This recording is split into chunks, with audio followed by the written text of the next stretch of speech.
بسم الله الرحمن الرحيم الوحدة الثانية الوحدة يوني ثانية دوتيا يوني الأسرة ميتازو ما باري شمالي في شمال أمي شمال أكو شمال نيما شمال مون ماري بونو أكو نيني نيماري أماريစသည်ဖြင့်ရှိမယ်အဖိုးကြီးအဖွားကြီးအဲ့ဒါကိုမိသားစုလို့ခေါ်တယ်ကျွန်တော်တို့အဲ့ဒီမှာကြည့်မယ်အဲ့ပုံကိုအရင်ဦးဆုံးကြည့်မယ်ဂျက်ဒွန်အဲ့ဒါဂျက်ဒွန်လို့ခေါ်တယ်ဂျက်ဒွန်ဆိုတာကအဖိုးကိုပြောတာဂျက်ဒတ်ဒွန်ဆိုတာကအဖွားကိုပြောတာဆအီဒါအဒနန်အီဆာအလီအဘလာကောင်းပြီဒီမှာကျွန်တော်တို့ကြည့်မယ်အဖိုးနဲ့အဖွားနေပြီးတော့ဒီအမျိုးသားနဲ့အမျိုးသမီးနဲ့ကနေပြီးတော့မွေးလာတဲ့လူကိုအဒနာသူနာမည်ကအဒနာဒီသူအိမ်တောင်ကျသွားတယ်ဆန်အိဒါနဲ့အိမ်တောင်ကျတယ်သူဒီမှာကလေး၃ယောက်ရတယ်အီဆာရဲ့အာလီရဲ့အဘလာရဲ့အဲ့ဒါဆိုရင်အဲ့ဒီကလေး၃ယောက်သူတို့ဂျာမဘလို့တော်တာလဲဆိုတော့အာလီဒီအဲ့ဒီအီဆာနဲ့ဆိုရင်သူအကိုတော်တယ်ဒီမှာအခွန်လို့ရေးထားပြီးရနော်ဒါဆိုအဘလာနဲ့ဆိုရင်သူညီမတော်တယ်ဒါဆိုရင်သူရဲ့ညီမကိုအဘလာအာလီသူရဲ့ညီမကအဘလာဟုတ်တော်ညီမအခွန်အကိုသူမှာအီဆာသူတို့၃ယောက်ဒီမအကိုကြီးညီမလေးဖြစ်ကြတယ်ဒါဆိုရင်ဒီကလေးတွေကနေပြီးတော့အဲ့ဒီသူ့အဖေရဲ့အဖေအမေကိုသူတို့ကပါတော်တာလေအဖိုးဒီအဖွားလေးတော်တယ်ဒီကလေးတွေကလည်းသူ့ရဲ့အဖိုးဒါကသူတို့ရဲ့အဖွားသူတို့ရဲ့အဖိုးနဲ့သူတို့ရဲ့အဖွားဒါကသူတို့ရဲ့အမေအဲ့ဒါကိုကျွန်တော်တို့အရင်ဆုံးကြည့်မယ်နောက်တစ်ခုကမူဖရာဒတ်ဆိုတာကကျွန်တော်စကားလုံးများအလ်အာရဒူဖော်ပြချက်انظر အသင်ကြည့်ပါဝတ်စတမီအသင်နားထောင်ပါဝါအစ်အသင်ပြန်ကြော့ပါဆူရာရုပ်ပုံဥစရာမိသားစုဂျက်ဒွန်အဖိုးဂျက်ဒဒွန်အဖွားဝါလီဒွန်ဖခင်ဝါလီဒါဒွန်မိခင်တာလီဘွန်ကျောင်းသားမူအလ်လီမာဒွန်ဆီယာမကဲကောင်းပြီကျွန်တော်တို့စာပိုက်ကိုကြည့်မယ်ခက်စစ်တွေကိုအရင်ဦးဆုံးနားလည်အောင်လုပ်မယ်ပြီးရင်စာပိုက်ကိုကြည့်မယ်အလ်အာရဒူဖော်ပြချက်အလ်ဟီဝါရူလ်အဝလ်ပထမစကားဝိုင်းအလ်ဟီဝါရူလ်အဝလ်ပထမစကားဝိုင်းانظر အသင်ကြည့်ပါဝတ်စတမီအသင်နားထောင်ပါဝါအစ်အသင်ပြန်ကြော့ပါအာလီနဲ့အမ်မာနဲ့အပြန်လန်းစကားပြောတာကိုကြည့်မယ်အစ္စလာမူအလိုင်ကွမ်အသင်တို့ပေါ်မှာညင်ချမ်းမှုအဖျားကြံ့ရောက်ပါစေဝါအလိုင်ကွမ်အစ္စလာမ်၎င်းနောက်ညင်ချမ်းမှုအဖျားကအသင်တို့ပေါ်မှာလည်းပဲကြံ့ရောက်ပါစေအာလီအမ်မာအာလီကပြောတယ်ဟာဒီဆူရတူဥစရာတီဒါကတဲ့ကျွန်တော်ဤမိသားစုဤရုပ်ပုံဖြစ်ပါတယ်ဟာဒီဤယာဒီဆူရတူရုပ်ပုံဥစရာတုံဆိုတာမိသားစုဥစရာတီကျွန်တော်ဤမိသားစုဒီမှာနှစ်ခုပေါင်းရတယ်နော်ဥစရာတုံနဲ့ယာနဲ့ပေါင်းလာတယ်ဥစရာတီကျွန်တော်ဤမိသားစုဤရုပ်ပုံဖြစ်ပါတယ်ဒါကမာရှာအလ္လာဟ်မာရှာအလ္လာအလောင်းစင်မြတ်အလိုတော်နဲ့မာရှာအလ္လာမာအကျဉ်းရှာအလ္လာစင်မြတ်ဆန္ဒရှိခဲ့သည်ပြောချင်တာနော်မာရှာအလ္လာအဲ့ဒါကကျွန်တော်တို့ခုမာရှာအလ္လာပဲအချိန်မှာပြောတာလဲကျွန်တော်ဝမ်းသာတဲ့အခါမှာကျွန်တော်တို့ဂုဏ်ယူတဲ့နေရာမှာချီးမြှောက်တဲ့နေရာမှာမာရှာအလ္လာကိုတောင်းတယ်ဥမာနဲ့ကျွန်တော်ရဲ့တကယ်ကျွန်တော်ရဲ့ကလေးကဆောင်းဝဲအောင်ရတယ်မာရှာအလ္လာကျွန်တော်ကလေးရဲ့ဒီနေရာမှာထူးချွန်တယ်မာရှာအလ္လာသူကကောင်းမှုတဲ့တင်းနေကြရင်မာရှာအလ္လာကိုကျွန်တော်တို့ပြောရတယ်ကောင်းပြီမန်ဟာဒါဤသူဘယ်သူလဲဟာဒါဆိုတာဤသူကိုပြောတာမန်ဆိုတာဘယ်သူလဲမန်ဟာဒါဤသူဘယ်သူလဲအာလီယာပြောတယ်ဟာဒါဝါလီဒီအဒနာဟာဒါဒါကဝါလီဒီကျွန်တော်ဤဖခင်အဒနာဖြစ်ပါတယ်အာလီယာပြောတယ်ဟာဒါဝါလီဒီအဒနာဒါကကျွန်တော်ဤဖခင် အဒနာဖြစ်ပါတယ်ဝဟူဝါမူဟန်ဒီဆွန်ဝဟူဝါ၎င်းနောက်သူသည်အင်ဂျင်နီယာတူဖြစ်ပါသည်မူဟန်ဒီဆွန်အင်ဂျင်နီယာအမာကပြောတယ်ဝမန်ဟာဒီဤသူမှဘယ်သူလဲ၎င်းနောက်ဤသူမှဘယ်သူလဲဟာဒီဤသူမှသည်ဝါလီဒါဒီကျွန်တော်ဤမိခင်ဆာအီဒါဖြစ်ပါတယ်ဝဟီယာသူမသည်၎င်းနောက်သူမသည်တော်ဘီဘတ်ွန်ဆရာမတယောက်ဖြစ်သည်ဝမန်ဟာဒါ၎င်းနောက်ဤသူဘယ်သူလဲဟာဒါအခီဒါကကျွန်တော်ရဲ့ညီနောင်ဖြစ်ပါသည်အီဆာသူနာမည်ကအီဆာနော်ဝဟူဝါ၎င်းနောက်သူသည်တာလီဘွန်ကျောင်းသားတယောက်ဖြစ်သည်ဝမန်ဟာဒီဟီဤသူမှဘယ်သူလဲ၎င်းနောက်ဤသူမှကဘယ်သူလဲဟာဒီဟီဥခတီဤသူမှသည်ကျွန်တော်ဤအမဖြစ်သည်ဒါမှမဟုတ်ကျွန်တော်ဤညီမဖြစ်သည်အဘလာဤသူမှသည်ကျွန်တော်ဤညီမ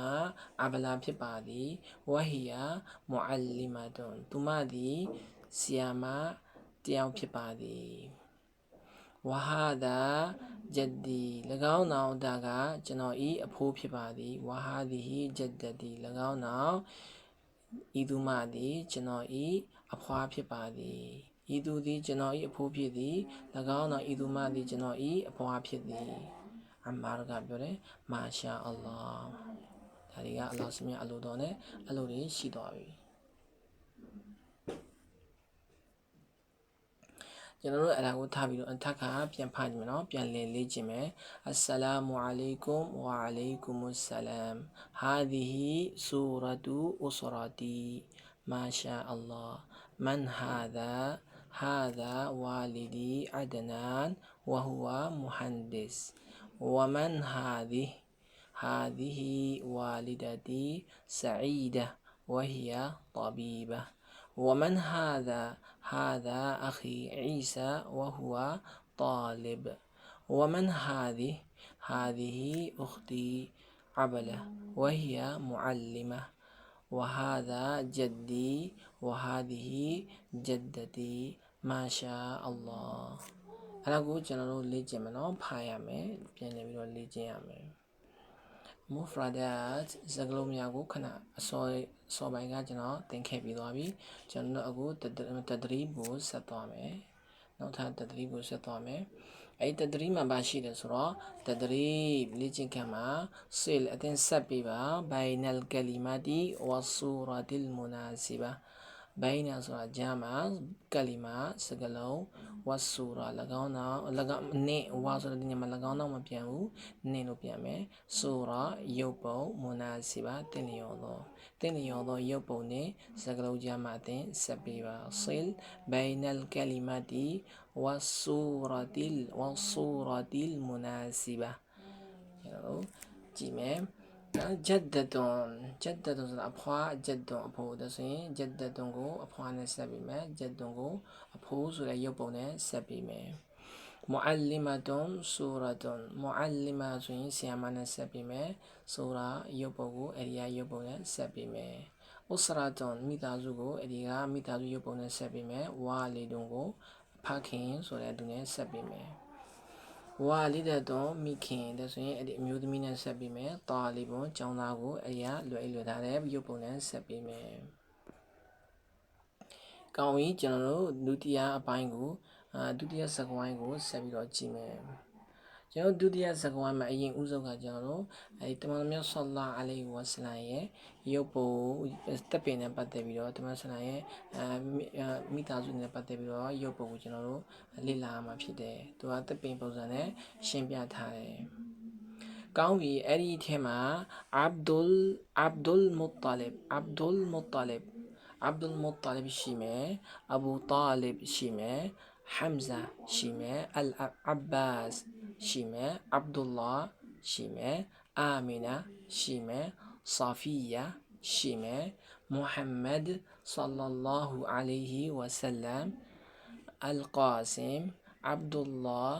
Ibrahim Fatima Ruqayya Zainab Kulthum ကောင်းပြီကျွန်တော်တို့ဒီမှာကြည့်မယ် Abdul Muttalib ကျွန်တော်တို့တမန်တော်မြတ်ဆလ္လာလဟ်အလိုင်ဝါဆလမ်ကျွန်တော်တို့ရဲ့နဗီတမန်တော်ဒီတမန်တော်မုဟမ္မဒ်ဆလ္လာလဟ်အလိုင်ဝါဆလမ်ဖြစ်တယ်ကောင်းပြီတမန်တော်မြတ်ဆလ္လာလဟ်အလိုင်ဝါဆလမ်မိခင်နာမည်နဲ့ဖခင်နာမည်ကပါလေဖခင်နာမည်နဲ့မိခင်နာမည်ကအဗ်ဒူလာတမန်တော်ရဲ့ဖခင်နာမည်ကအဗ်ဒူလာမိခင်နာမည်ကအာမီနာအဗ်ဒူလာနဲ့အာမီနာကောင်းပြီအဲ့ဒီမှာကဒီရင်မှာအဗ်ဒူလ်မုတ္တလစ်ကဘာလို့လဲအဗ်ဒူလ်မုတ္တလစ်မှာခလီဘယ်နှယောက်ရှိတယ်ဒီမှာခလီဒီမှာ9ယောက်ပြထားတယ်ဆာဖီယာရဲ့အဘူတာလစ်ရဲ့ဟမ်ဇာရဲ့အလ်အဘာစ်ရဲ့အဗ်ဒူလာရဲ့ဒီမှာခလီ9ယောက်ရှိတယ်ယောက်ျားလေး4ယောက်မိန်းကလေး1ယောက်အဗ်ဒူလ်မုတ္တလစ်မှာသားတွေရှိတယ်သူသားတွေကဘာလို့လဲအဗ်ဒူလာရဲ့အလ်အဘာစ်ရဲ့ဟမ်ဇာရဲ့အဘူတာလစ်ရဲ့ပြီးတော့မိန်းကလေးမှာဆိုရင်ဆာဖီယာကောင်းပြီအဗ်ဒူလာနေပြီးတော့အိမ်တောင်ကျသွားတယ်ဘာလို့လဲနဲ့အာမီနာအမျိုးဆိုတဲ့အမျိုးသမီးနဲ့အိမ်တောင်ကျသွားတယ်အဲဒီအဗ်ဒူလာနဲ့အာမီနာနဲ့နေပြီးတော့ခလီတယောက်ရတယ်သူနာမည်ကမုဟမ္မဒ်ကျွန်တော်တို့တမန်တော်မြတ်ဆလ္လာလဟ်အလိုင်ဝါဆလမ်မုဟမ္မဒ်ဒီအဗ်ဒူလာအာမီနာနေပြီးတော့မွေးဖွားတဲ့ခလီဖြစ်တယ်နော်တမန်တော်မြတ်ဆလ္လာလဟ်အလိုင်ဝါဆလမ်ဒီသူမိဘနှစ်ပါးပြီးတော့တမန်တော်မြတ်ဆလ္လာလဟ်အလိုင်ဝါဆလမ်ရဲ့ဘီမာဒီမှာရှိတယ်ဘီမာပုတ်လေးတွေဒါကကော့ဆင်တမန်ဆလမ်ရဲ့သား3ယောက်ဒီဘက်မှာသမီး4ယောက်ကောင်းပြီတမန်မြတ်ဆလ္လာလဟ်အလိုင်ဝါဆလမ်ရဲ့သားထဲမှာဘာလို့လဲအလ်ကာဆင်အဗ်ဒူလာအီဘရာဟီမ်ဆိုတဲ့သား3ယောက်ရှိတယ်ဒီဘက်မှာကျတော့ဖာတီမာရူကီယာဇိုင်နပ်အွမ်မူကူသုမ်အဲ့ဒီမှာဖာတီမာဆိုတဲ့သမီးတစ်ယောက်ရူကီယာဆိုတဲ့သမီးတစ်ယောက်နဲ့ဇိုင်နပ်ဆိုတဲ့သမီးတစ်ယောက်အွမ်မူကူသုမ်ဆိုတဲ့သမီး4ယောက်ဒီမှာရှိတယ်သားက3ယောက်ရှိတယ်အဲ့ဒါဆိုရင်တမန်တော်ဆလ္လာလဟ်အလိုင်မိခင်ဖခင်ကိုပြောမယ်ဆိုရင်အဗ်ဒူလာအာမီနာဖြစ်တယ်တမန်တော်ဆလ္လာမိခင်နာမည်ဘယ်လိုလဲတမန်တော်ဆလ္လာမိခင်နာမည်ကဘယ်လိုခေါ်တာလဲကျွန်တော်ဘယ်လိုသိရမှာလဲကျွန်တော်ပုံကြည့်မယ်အာမီနာဖြစ်တယ်ကျွန်တော်သိရမယ်တမန်တော်ဆလ္လာလဟ်အလိုင်ဖခင်နာမည်ဘယ်လိုလဲကျွန်တော်ဒီမှာကြည့်မယ်အဗ်ဒူလာဖြစ်တယ်တမန်တော်ဆလ္လာလဟ်အလိုင်အဖိုးနာမည်ဘယ်လိုလဲအဖိုးဆိုရင်ဘယ်လိုလဲအဗ်ဒူလ်မုတ္တလစ်တမန်တော်ဆလ္လာအဖိုးဒီအဗ်ဒူလ်မုတ္တလစ်ဒါတမန်တော်ဆလ္လာလဟ်အဖိုးဒါဆိုရင်တမန်တော်ဆလ္လာလဟ်ဝါဆလမ်ဦးလေးတွေအမ်မွန်ဒါဆိုရင်ဘယ်သူရှိမှလဲအလ်အဘာဒ်ဒါတမန်တော်ဆလ္လာလဟ်ဝါဆလမ်ဦးလေးဟမ်ဇာဦးလေး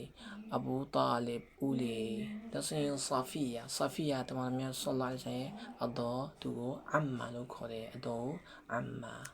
ကောင်းပြီဒီပုံချင်းကျွန်တော်တို့ပို့တော့စာသားကိုဒီပုံ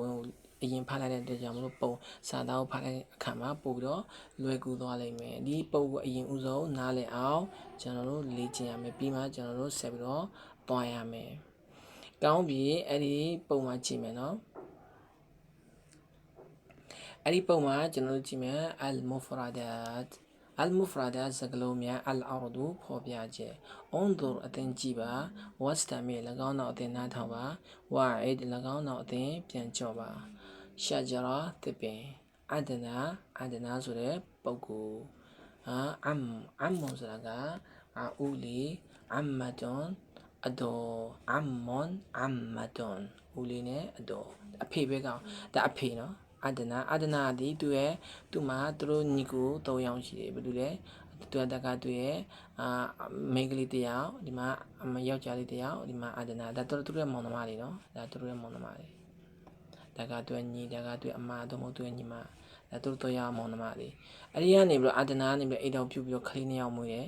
အဲ့ဒါကိုအစ်ဘနွန်ဆိုတာကသားအစ်ဘနာတွန်ဆိုတာကသမီးအစ်ဘနွန်ဆိုတာကသားအစ်ဘနာတွန်ဆိုတာကသမီးအစ်ဘနွန်နဲ့အစ်ဘနာတွန်ကနေပြီးတော့ဒီအပေါ်ကဒီအဒနာဆိုတဲ့ပုံကိုရဲ့သူရဲ့အမညီမနဲ့ဆိုရင်ဘာတော်မှာလဲသူတို့ဒီအတော်တော်မယ်ဒါဆိုရင်အမ်မတွန်ဘာကြောင့်လဲသူအဖေပဲကအတော်ကိုပြောတာနော်အမ်မွန်ဆိုလဲသူနီးသူစားပဲသူအဖေရဲ့ညီဖြစ်မဖြစ်အကိုဖြစ်မယ်ဒါဆိုရင်ဒီကလေးတွေကနေပြီးတော့အမ်မွန်ဦးလေးတော်တယ်အဲ့ဒါကိုကျွန်တော်တို့သိရမယ်ဒီကလေးတွေနဲ့ပတ်သက်ပြီးတော့အမ်မွန်အမ်မတွန်ဒီသူအဖေပဲကအကိုကြီးအမတွေကိုပြောတာ